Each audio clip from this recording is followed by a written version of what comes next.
Hello and welcome to my YouTube channel. My name is Michael from Mickey Lens Media, and today we'll be looking at how to edit this beautiful image right here. And right now we are in Capture One. This is our Capture One interface. So when I'm in Capture One, the first thing I like to do is I come to my levels right here, and I pull it in a little bit. I pull in my blacks, and I pull out my whites. Right, that's what I like to do. And for the dehaze, I like to pull it up a little bit. I try not to go overboard with these processes. And for the clarity, let's add it a little bit. A little bit of structure will be barred. Alright, just so we have our image looking all stark sharp and all. So also what we can do is let's pull out our shadows a little bit and then pull in our blacks. For the blacks, we'll just keep it a tiny bit, say -4 is fine. So and for the shadow, let's do +15. So now we are going to come to our exposure right here, and for our exposure we are going to take it up a little bit. And what I also like to do is turn on my exposure warning, just so Capture One tells me when my image is beginning to peak. Like you can see right here, this whole red is telling me that you're beginning to lose details, and also I like to keep that checked on just so I don't go overboard with the process as I'm going, like I said. Right, so that's pretty much what we have right now.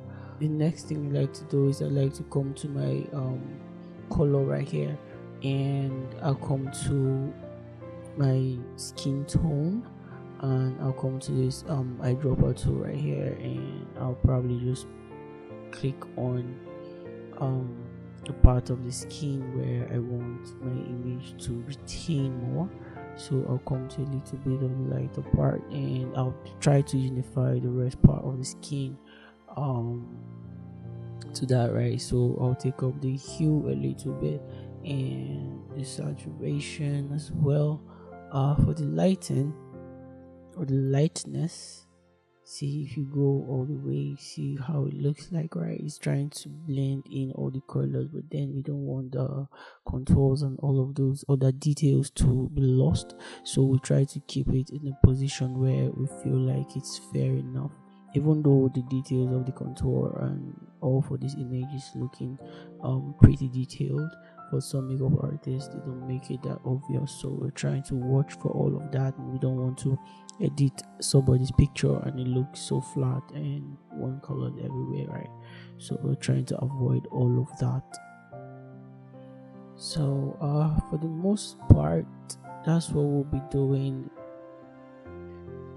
Right, so that's it for here. So at this point, what I like to do is I'll just go into Photoshop and see how we can do our frequency separation, and also follow me down to Photoshop. Alright, so here we are in the wonderful world of Photoshop. So what I would like to do first is let's crop this image, right? So all we're going to do is just pull this up a little bit, and I'd like to take this up more. Yeah, just let me get that finger in there a little bit. Alright, so this is what we're going to have. So let's just hit this box right here. I say good, we're done. Or you just hit enter on your keyboard, and that's totally fine. So now let's hit Z on a keyboard, or you can just come to the zoom tool right here, and then let's zoom in a little bit. Now what we are going to do is to see how we are going to remove the unwanted spots right here, right? So first thing, let's come to this plus icon right here and hit plus. It creates an empty layer right here. So the next thing we're going to do is come to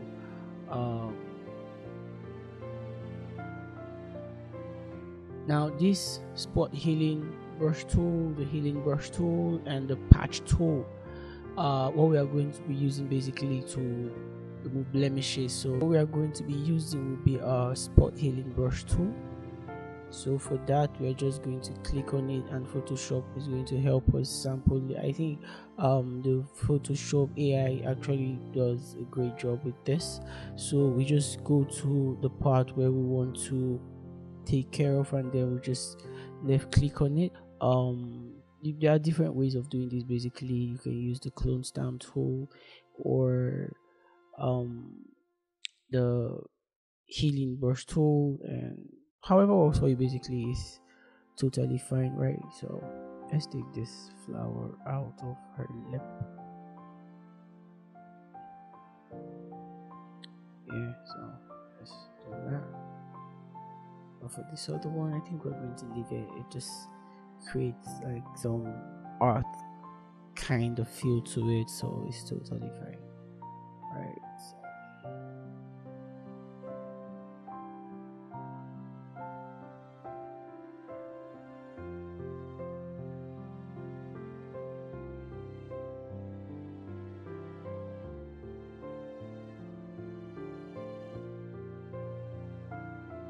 All right, so this is all we have right now, so we can just come here and go hit before and after, and before and after. See, with just few clicks we've actually done a lot to this image, right? So for the most part, I think the other part of the skin, they're not looking as bad. So let's zoom out a little bit so we can see what our image looks like, right? So all right, that's not bad. That's not bad at all. So that's not bad at all. So we are going to do this now. What we are going to do, hit Ctrl Shift and E to merge all the layers, right? So we can be able to play our frequency separation action, as that's what we are going to be doing first. And frequency separation, as you know, is separating the image into two frequencies, right? Now into two frequencies, right? Yeah, such that the one of the layers is contained the textures, the blemishes, the pimples, the all whatnot, all the likes, right? And while the color layer is going to contain the color basically of the image, like the tonal variations and the likes, right? And that's what we are going to do. So basically, I will not be doing that from scratch.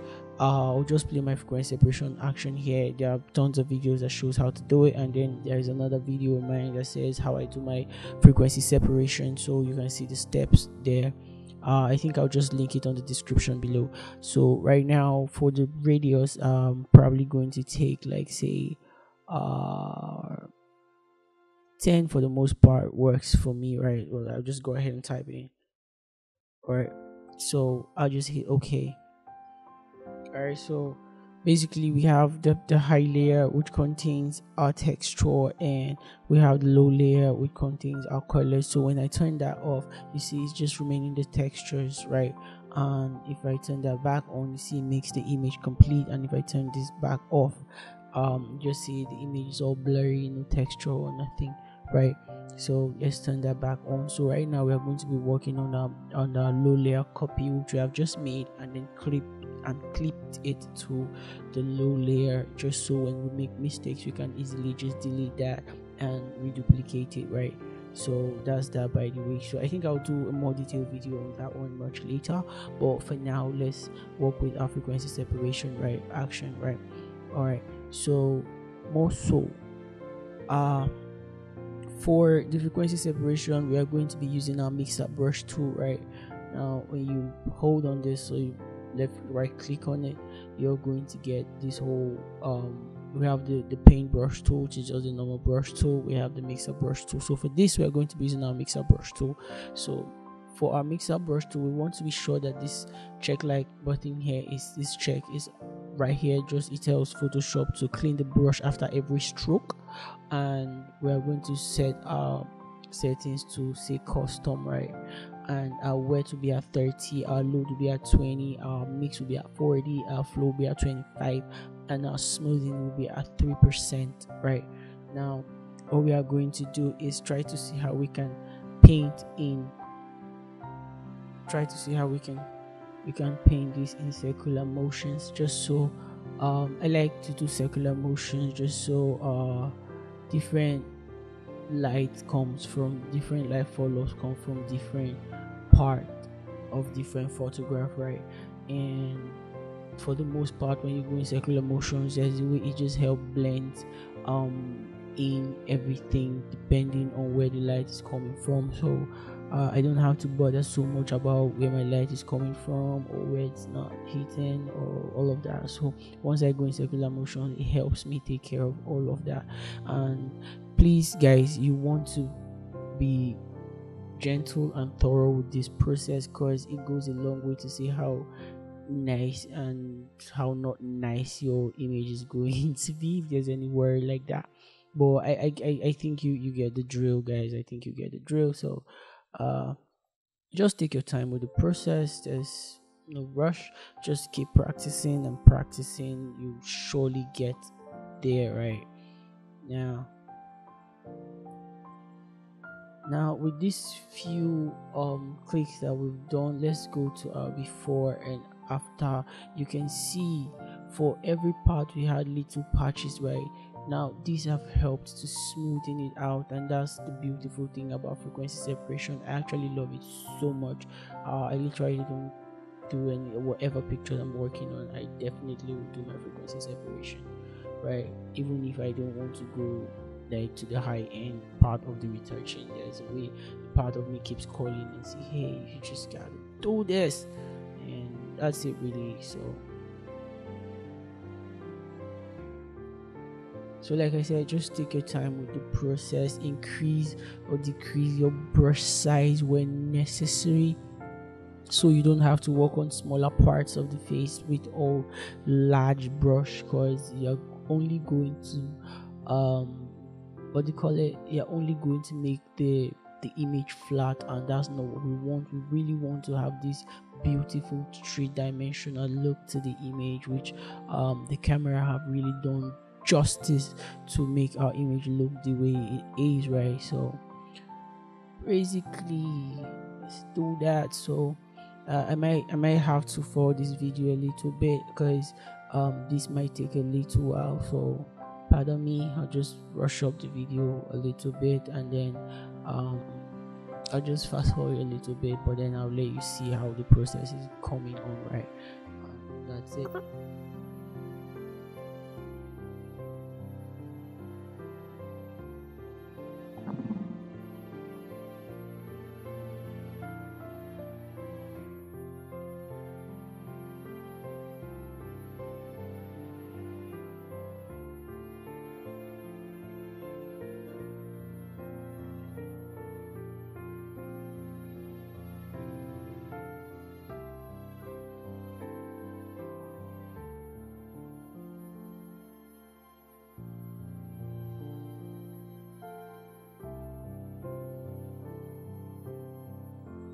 Very quickly, let me mention that another thing I like to do is to turn off my texture layer, right? Since I'm actually working on a low layer here, which is our color layer, right? So I don't want to be distracted by the textures and everything that I'm seeing on the image. I want to concentrate solely on the colors and see how they transition from the highlighted area to the contoured part, right?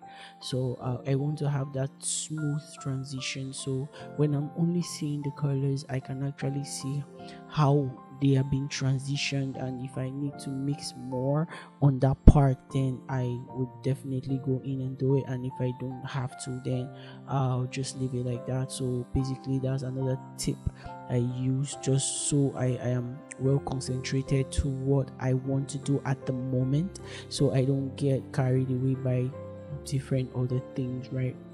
So that's it, guys. Just please take your time with the process. I'm just trying to see how I can just rush this for tutorial sake and try to keep our time short, as I don't want to fast forward the entirety of the video. So that's why I try to want to talk to you while I do some of the parts, and for the parts where I don't have to, I just fast forward, right? But for the most part, I want to be with you guys. So at this point, if you're still watching the video, please consider subscribing to my channel, and please give me a thumbs up. And if you think there's something I should have done better, or you think there is something I'm missing, just leave a comment on the comment section below, and I will definitely respond to it. And if it's something I have to do, I'll definitely do it. If I don't know how to do it, I'll probably just learn it and I'll do it for you guys, and then probably show you how best to go about it, right?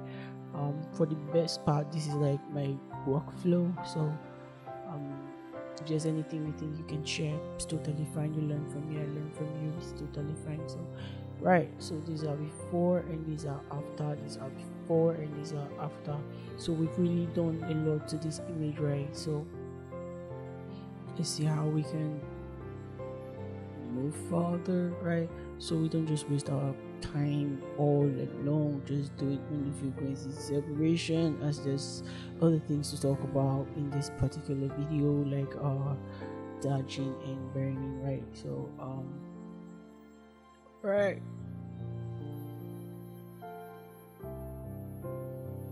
alright, so let's close this group and come right here and play our dodge and burn action, right? So this is what we have, but for this part we are going to be using our brush tool, and we're going to reduce our flow to like say 3, right? So they'll keep our opacity at 100%, and then our flow at 30%, and our smoothing at 10%, right? So let's do that. So basically what we do with our dodge and burn is we burn the contours and then we dodge the highlight, right?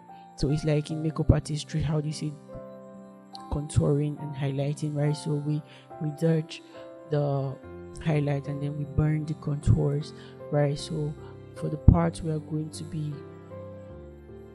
like the forehead, the lower part of the jaw, right? Then the bridge of the nose, and then underneath the eyes, like that, right? So let's just go ahead and do it so you see what it looks like, right? So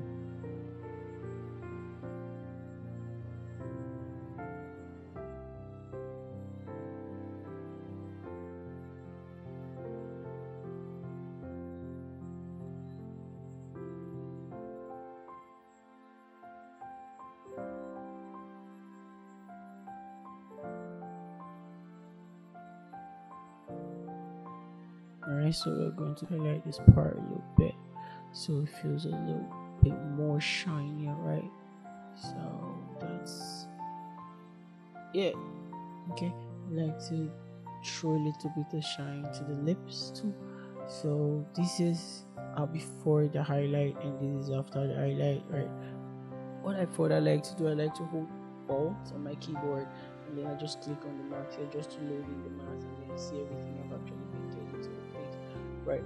So what we are going to do is come to filter, come to blur, and come to Gaussian blur, just to soften out the edges so we don't have that sharp edges, right? So the parts where the dodge actually ends seem a lot more smoother, right? So once you click OK, you can just click anywhere and then your image will come back.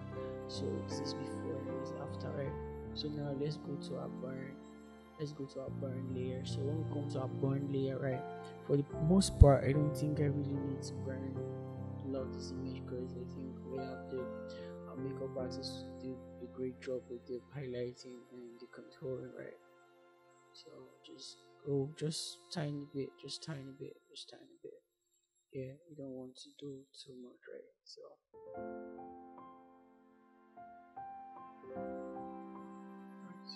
let's just do that.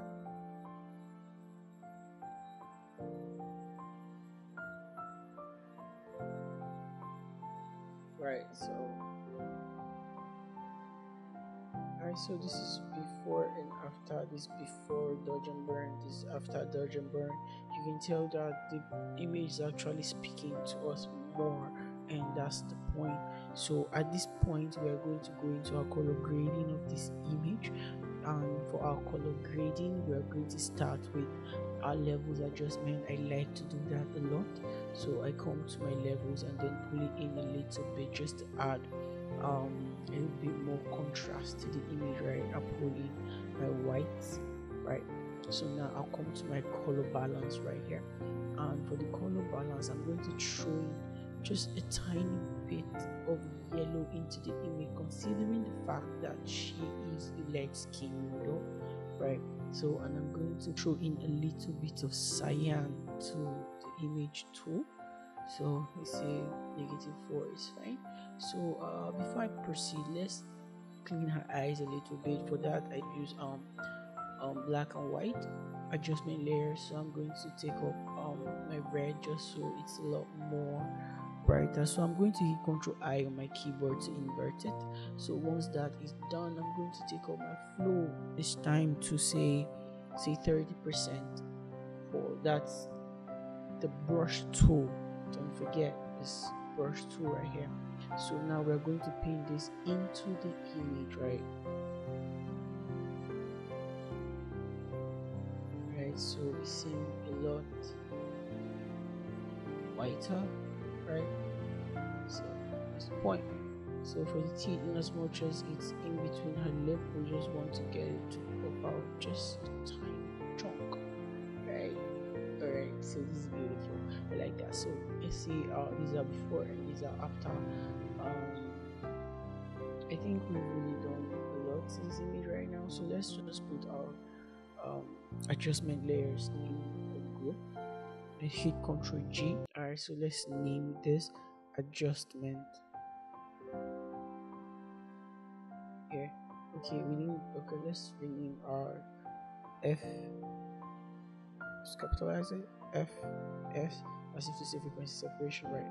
So now this is before frequency separation, before dodge and burn, before the adjustment that we just made. So basically we have frequency separation, dodge and burn, and we have our adjustment layer right here, right? And our eyes and teeth whitening, right? So that's it. So right now the higher part of the color grading is going to be taking place. So before we do that, I would like to hit Ctrl Shift Alternate E to create a stamp visible layer up above here, right? So this is where we are going to do our other part of the color grading with our camera raw filter. So right now let's take this to camera raw filter. You can just hit Ctrl Shift A, or you can just come to our filter and you come down here, you see camera raw filter, right? And you see right here it says Ctrl Shift Ctrl A. That's a shortcut, and that's what I like to use for the most part. So now let's go to camera raw filter. Now we're here in camera raw filter. Yeah, so what I like to do here in camera raw, first let's add a little bit of blue to this image. Say -3.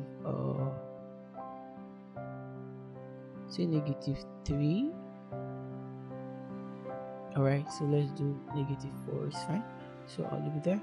So also let's come to our shadow, let's leave that. Okay, let's come to our clarity slide. Let's pump it up a little bit too. Say +5 is totally fine. And for the texture, let's still pump it up a little bit, right? Just so we have our image looking all stark and all right. So now let's take away a little bit of the saturation. Yeah, so let's say -3 is fine. For our basic slider here, this is the most I would go. And let's now dive down to our color grading panel right here, where we have our color wheels. So for this part, what we are going to do is you can add whichever color you want to this image. Can you see now? If you double click on the wherever in it, it goes back to the center like nothing happened, right? So what we are going to do here is add a little bit of teal to the image, right? Yeah, I like this soft sky kind of look that it's giving me, so that's why I'm going for that. So for this part, we are going to add a little bit of orange to the background, so the red peaks more, right? So that's for the shadow part of the image. So for the highlight, um I think I would still like to do, I think I'll just leave that in the middle, right? Just double click and it goes back to the middle, and that's that. So I'll further come to my calibration here. For the calibration, what I'm going to do is um I'm going to add a little bit of saturation to the image. Say +3 is okay for me. So I can reduce the saturation of the green in the primary colors, right? So my image seem a little bit calmer than it is normally. So for the blues in the primary, what I'm going to do is I've added a lot of blues during the course of this color grade, so I'm going to take away a little bit of the blue right here. So for the green, we added reduced like 7% from the saturation. So now if you want the reds in the primary, which for the most part hits the skin, if you want it to be reddish kinda, so you can just make it, you can just add it, and then if you want it to be whiter, you can just take it down. So basically that's how you play with it, and then you find that sweet spot that seem perfect to you, right? As you know, the artist is never said to have completed the job, they just stop working on it. So it's not like this is the best I could do or the least I could do. Well, at the point I feel like from where my eyes is at the moment is telling me that this is actually okay. So pretty much that's how it is for me. So let's come to our settings here. See, these are before and these are after, these are before and these are after. I kind of like the way it looks, but I think I would want to add a little bit of saturation to the image instead of reducing it. So I'll just do this. So let's say before and after, right? This is before and these are after. So once you're comfortable with everything you've done here and you feel like, oh yeah, I want to save this as a preset, just so if I have like 10 more of this kind of images, I could do the same color grades in Camera Raw to give me the same thing, right? You just come here, you see it says preset, right? Just click on it. So you see this little document sign right here. If you hover over it, you see it says create preset. Just click on it, right? Now it gives you, what do you want to name this preset as? The model's name is Nene, so I just save it as Nene. Right, okay, let's capitalize that. All right, so Nene, right? All right, Nene's preset. Alright, so once that is done, just leave every other thing as default and just hit OK. So if you see, we now have Nene as part of the preset. So you can see there are several other presets I've done with different kind of images, right? So we just leave this one for what it is. So and just hit OK, and voila, we have that right here. So this is before the color grading in Camera Raw, and this after. So let's rename this. Alright, so we have Camera Raw. So basically that's it, guys.